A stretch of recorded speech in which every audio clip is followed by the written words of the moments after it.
How to solve the previous exercise.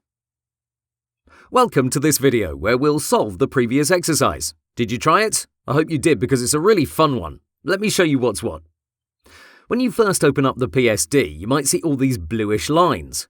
We talked about them in a previous lecture. These are called guides. Together they form a grid system, and this helps you space things out correctly in your web design projects.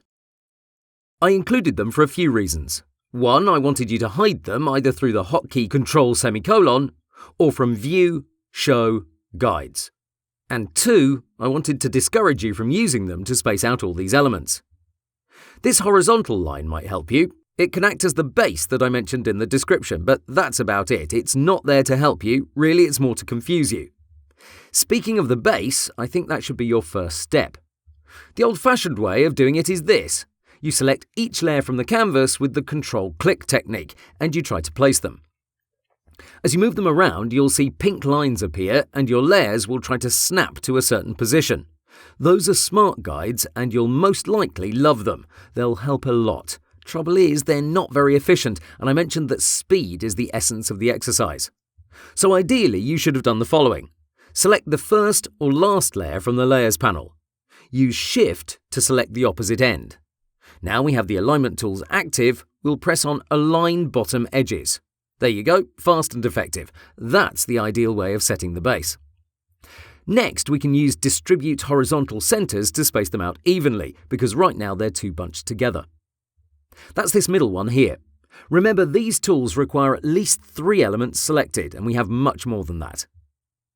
The next step is a matter of dexterity, or how fast you move your hands. This is what I'd like to see in an ideal situation. First, you deselect them all by Control-clicking the canvas. Then you'll arrange them from the smallest to the tallest. This requires you select each layer from the canvas and roughly put it in its position quickly. The red rectangles will be the tallest, so they should be near the right side, while the brown ones should be placed near the left side. While you move these rectangles, you should hold the Shift key to constrain the movement on a horizontal line. If you don't use Shift, you might mess up your base you previously set. Remember to use Control and Shift if you want to move several layers at once. I'd like you to practice this part several times until you crank up your speed. Once you have your project looking something like this, you need to select them all again from the Layers panel and distribute once more. If you're not happy with your space, say you wanted more or less, you need to move one of the extremes. Based on where you place your last layer, Photoshop will decide how much space it will leave in between them. For example, I might move this last red rectangle more towards the left. I won't pass the first one because that would then become the last object in the line. Now I'll distribute again. See how the space changed? So again, it's all a matter of adjusting the furthest layers on each side. Those who use a CC version might be tempted to use the following feature. When you arrange your layers, Photoshop will automatically try to match that empty space. It will try to snap your layer into place, and it will also show you how many pixels you're leaving between them. Basically, it looks for a match, so as I slowly move it, you'll see it tells me what are the other matching gaps. It's an incredible feature, yet I still prefer the alignment tools, even though they sometimes have issues dividing the space.